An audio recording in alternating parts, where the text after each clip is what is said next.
Welcome to The Explainer. Today, we're diving right into the deep end to map out the core arguments from a pretty heated recent political panel. They were unpacking Donald Trump's highly controversial speech and the release of some newly declassified documents. Now, there are a lot of sprawling claims flying around in this material, but hey, our goal here isn't to take sides or validate these theories. Instead, we're going to break down exactly what this panel is actually arguing, how they view the media's reaction to the whole thing, and what they believe the long-term legal strategy really is. Since this panel covers an absolute barrage of geopolitical claims, we've broken it down into 5 key areas for you: the speech in the media, the declassification strategy, patience versus disappointment, foreign actors in China, and finally, global ripple effects. Let's get into it. All right, kicking things off with Section 1, the speech and the media reaction. So, right out of the gate, the panel argues vehemently that mainstream media intentionally ignored this speech. And to them, this wasn't just some accidental editorial oversight, right? No, they see it as a deliberate move to protect a specific narrative. In their view, networks refused to platform the speech simply because it directly challenged established power dynamics. Specifically, they're pointing the finger at major hitters. We're talking CNN, NBC, ABC, the BBC, and The Guardian. The commentators actually accuse them of acting as biased arbiters of truth. By flat out refusing to air the event, or, only covering it just long enough to dismiss it, the panel argues these outlets basically instituted a total media blackout to control exactly what the public is allowed to see. And this right here perfectly captures the tension the panel is highlighting.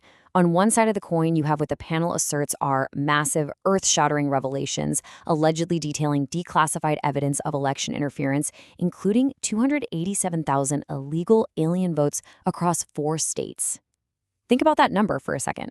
But then, on the flip side, you have the media characterizing the whole event as a dangerous stunt full of evidence-free nonsense. This massive, glaring disconnect, that's really the foundation of the panel's frustration. Moving right along to Section 2, the declassification strategy. Okay, to really grasp their theory here, we need to do a quick refresher on the grand jury. Generally speaking, it's a group of 16 to 24 citizens who sit down to assess whether evidence actually meets the threshold for prosecution. But the absolutely crucial point for the panel is why they bring this up. They view the grand jury as this vital, citizen-led buffer. It's basically a shield designed specifically to prevent government overreach and political lawfare. Which brings us to a really interesting theory from panelist Ace. He outlines this deliberate 3-step legal strategy. Step 1, declassify the documents, putting them on the undeniable public record. Step 2, take those newly public materials straight to a grand jury, specifically down in Fort Pierce, Florida, to bypass standard political pushback. And step 3 is to force changes legally from within the current system. Basically, Ace is theorizing that Trump is intentionally moving through these slow, methodical legal channels to completely avoid triggering a constitutional crisis. That takes us right to Section 3, patience versus disappointment. Now, this builds a really fascinating picture of differing expectations, even among supporters. Take panelist Steven, for example. He is openly frustrated. He wanted immediate arrests, literally asking, "Where's the beef?" He feels they've waited years for real action, not just more speeches. But on the other side, you have panelists Ace and Rich pushing back hard.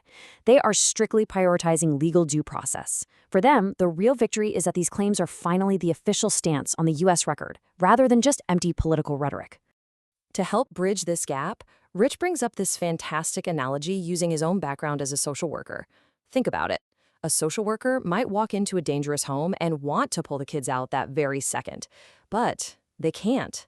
They have to spend weeks meticulously gathering airtight evidence to meet a strict legal threshold before a judge will ever act. It's an analogy that perfectly explains why this legal buildup feels agonizingly slow to some, but is absolutely necessary if you wanted to actually hold up in court. All right, on to Section 4, foreign actors in China. So the panel points out that the released CIA documents allegedly cite a huge array of foreign actors involved in electoral interference. We're talking China, Russia, North Korea, Venezuela, and what the documents supposedly call non-state actors. But they also unpack a pretty explosive claim from the speech, alleging that former President Barack Obama actually signed off on this interference. And the panel is quick to note that they believe this specific claim has been completely suppressed by the media. But you might be wondering, out of all those countries, why did the speech focus so heavily on China? Well, Ace has a theory on that too. He points out that China has basically been the ultimate American boogeyman for the last 30 years. By leading with China, the speech strategically primes the American public. It gets people to accept the premise of foreign interference using a familiar adversary, an enemy they already fear, before dropping the much more complex or, frankly, uncomfortable claims about internal actors later on.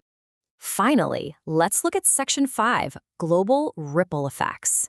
The commentators start drawing a direct timeline here, suggesting that electoral skepticism isn't just an American issue anymore, it's a worldwide phenomenon. They point back to the 2016 UK Brexit vote, alleging manipulated margins. Then they jump to claims from Germany about suppressed vote counts for the AfD party in 2021, and point all the way to the 2024 Romanian elections. Basically, they're arguing that conservative populist candidates are being undermined globally, using the exact same playbook they claim is happening in the US. And this leads right into their ultimate conclusion. The panel theorizes that if the U.S. legal system actually goes on record to expose severe vulnerabilities in its own elections, the idea is going to spread like wildfire. They predict it will inevitably inspire citizens all over the globe. We're talking a massive, worldwide push where people start demanding rigorous audits, and not just of their own electoral processes, mind you, but also of the state-funded media networks that they believe have been covering the whole thing up. Ultimately, diving into these theories leaves us with a really critical question to chew on. As this explosive political rhetoric continues to clash with alleged media blackouts, and as people are forced to sit and wait on the slow, agonizing grind of due process, how are all these intersecting forces going to shape the future of global trust? Will this methodical, step-by-step legal approach actually restore faith in our institutions? Or is the stark division between mainstream media narratives and declassified claims going to fracture that trust permanently? Honestly, it's a question the whole world might soon be forced to answer. Thanks for joining us for this explainer.